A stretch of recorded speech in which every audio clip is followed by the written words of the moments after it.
Three phase electrical system ऐकायला थोडा technical वाटता नाही का? पण यातली एक छोटीशी चूक म्हणजे फक्त तारा चुकीच्या जोडल्या गेल्या तर खूप मोठं नुकसान होऊ शकतं. म्हणूनच सुरक्षितता आणि योग्य कार्यपद्धती सुनिश्चित करणं हे अत्यंत महत्त्वाचं आहे. आणि आज आपण अशाच एका उपकरणाबद्दल जाणून घेणार आहोत जे ह्या चुका टाळायला मदत करतं.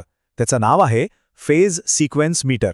जरा विचार करा, फॅक्टरीतला एखादा मोठा कन्व्हेयर बेल्ट अचानक उलटा फिरायला लागलाय किंवा हॉस्पिटलमधलं एखादं महत्त्वाचं मशीन चुकीच्या पद्धतीने काम करतंय. या सगळ्या गोंधळामागे कारण काय असेल तर फक्त एक साधीशी चूक. 3 तारा चुकीच्या क्रमाने जोडल्या गेल्या आहेत. हो, ऐकायला हे खूपच किरकोळ वाटतं, पण याचे परिणाम ते मात्र खूप गंभीर असू शकतात. पण थांबा, फक्त 3 ताऱ्यांचा क्रम बदलल्याने एवढा मोठा प्रॉब्लेम कसा काय होऊ शकतो, नाही का? म्हणजे हे कसं शक्य आहे? याचं उत्तर आहे ना, ते इलेक्ट्रिसिटीच्या एका खूप मूलभूत पण तितक्याच महत्त्वाच्या तत्वामध्ये दडलेलं आहे. चला, तर मग तेच समजून घेऊया. तर हा सगळा जो खेळ आहे ना, तो आहे फेज सिक्वेन्सचा. आता हा फेज सिक्वेन्स इतका महत्त्वाचा का आहे? कारण याच संकल्पनेवर संपूर्ण 3 फेज सिस्टमचा डोलारा उभा आहे.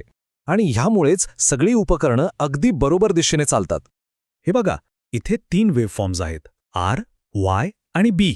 फेज सिक्वेन्स म्हणजे काय? तर अगदी सोप्या भाषेत सांगायचं तर ह्या तिन्ही फेज कोणत्या क्रमाने त्यांच्या पीक व्होल्टेजपर्यंत पोहोचतात तो क्रम.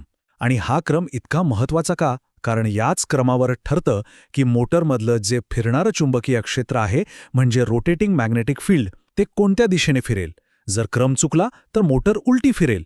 आणि विचार करा, लिफ्ट किंवा एस्कलेटरमध्ये असं झालं तर किती धोकादायक ठरू शकतं. आणि बरोबर इथेच आपल्या मदतीला येतो फेज सिक्वेन्स मीटर.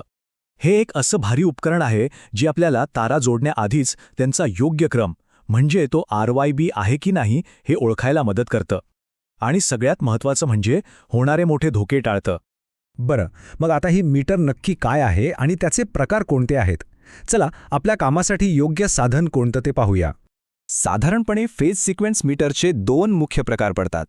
एक म्हणजे रोटेटिंग किंवा फिरणारा प्रकार. नावाप्रमाणेच यात काहीतरी फिरतं म्हणजे मेकॅनिकल हालचाल होते.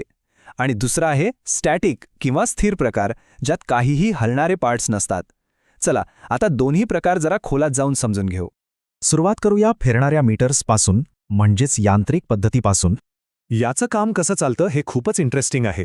समजा की हे एक छोटासा 3 फेज इंडक्शन मोटर्स आहे. यात RYB अशा 3 कॉइल्स असतात.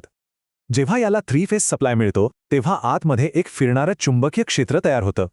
आणि हेच चुंबकीय क्षेत्र आतल्या ॲल्युमिनियमच्या डिस्कमध्ये एडी करंट्स तयार करतं. आणि मग काय, ती डिस्क फिरायला लागते. आता ती डिस्क कोणत्या दिशेने फिरतीये यावरून सरळ सरळ कळतं की फेज सिक्वेन्स योग्य आहे की उलट. अगदी सोपा आहे. ठीक आहे, हा झाला फिरणारा प्रकार. आता वळूया स्टॅटिक मीटर्सकडे. नावाप्रमाणेच यात काहीही हलणारे भाग नाहीत. हे पूर्णपणे इलेक्ट्रिकल सिद्धांतांवर काम करतात. या स्टँडर्ड लॅम्प प्रकारात बघा काय आहे, 2 लॅम्प आहेत A आणि B आणि त्यांच्यासोबत जोडला आहे एक इंडक्टर. आता इंडक्टरचं काम काय तर तो विजेच्या प्रवाहातील बदलाला विरोध करतो. या तिघांना अशा खास पद्धतीने जोडलेलं असतं की सर्किटमध्ये एक इलेक्ट्रिकल इम्बॅलन्स तयार होतो.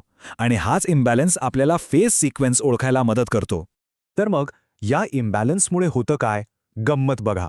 जर सिक्वेन्स बरोबर असेल म्हणजे RYB तर त्या इंडक्टरमुळे लॅम्प B हा लॅम्प A पेक्षा जास्त तेजस्वी लागतो. आणि जर का सिक्वेन्स उलटा असेल तर चित्र पूर्ण पालटतं. लॅम्प A जास्त तेजस्वी लागतो. म्हणजे फक्त दिव्यांच्या प्रकाशाच्या कमी जास्त तीव्रतेवरून आपल्याला सगळा क्रम कळून जातो. आता स्टॅटिक मीटरमध्ये अजून एक प्रकार आहे. इथे इंडक्टरच्या जागी वापरला जातो कॅपॅसिटर. कॅपॅसिटरचं काम काय तर इलेक्ट्रिकल चार्ज साठवून ठेवणं. आणि यातूनही सर्किटमध्ये तसाच इम्बॅलन्स तयार होतो. सोबत निऑन लॅम्प्सना सुरक्षित ठेवण्यासाठी सिरीज रेझिस्टर्स पण जोडलेले असतात. हा प्रकार तर आधीच्यापेक्षाही सोपा आहे. इथे दोन्ही दिव्यांच्या प्रकाशाची तुलना करत बसायची गरजच नाही. जर सिक्वेन्स बरोबर म्हणजे RYB असेल तर फक्त निऑन लॅम्प A लागेल, B बंद राहील.